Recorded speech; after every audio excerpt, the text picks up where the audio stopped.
हम गुंजन चौधरी मैथिली गुंजन चैनल पर समस्त मिथिलावासी के प्रणाम करै छी। आइ हम एकटा कोजगरा के चुमाओन के गीत लऽ कऽ उपस्थित छी। एहि गीत के रचना केने छथिन श्रीमती निशा झा जी। तहन सुनल जाओ अपने सब।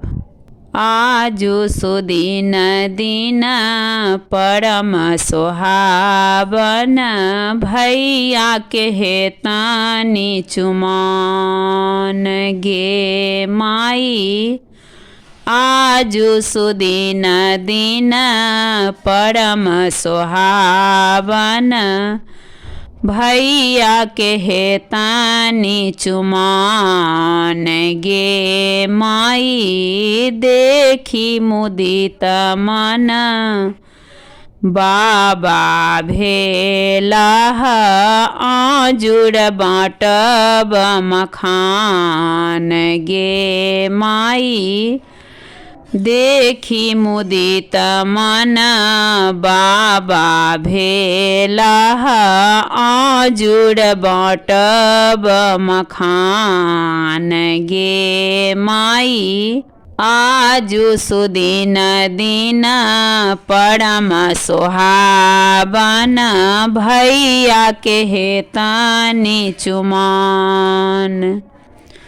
खाजा लड्डू भरल चंगेरा, डाला सजल दुभिधान गे माई। लचकैत भरिया आबि रहल अछि, समधि के हेतानी मिलान गे माई। लचकैत भरिया आबि रहल अछि, समधि के हेतानी मिलान गे माई। आजु सुदिन दिन परम सोहावन, भैया के हेतानी चुमाओन।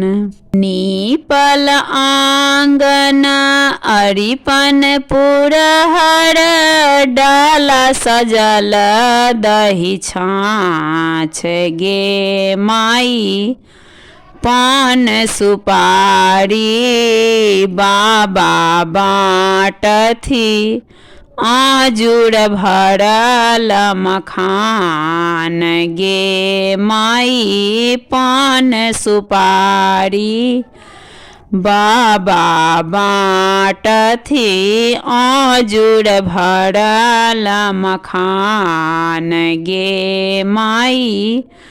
आजु सुदिन दिन परम सोहावन, भैया के हेतानी चुमाओन गे माई। आजु सुदिन दिन परम सोहावन, भैया के हेतानी चुमाओन।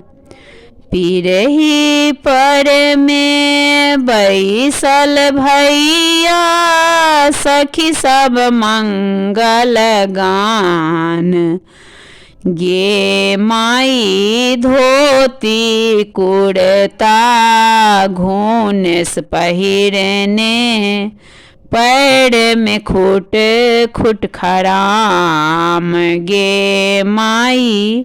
धोती कुर्ता घूंस पहिरने, पैर में खुट खुट खराम गे माई। आजु सुदिन दिन परम सोहावन, भैया के हेतानी चुमाओन।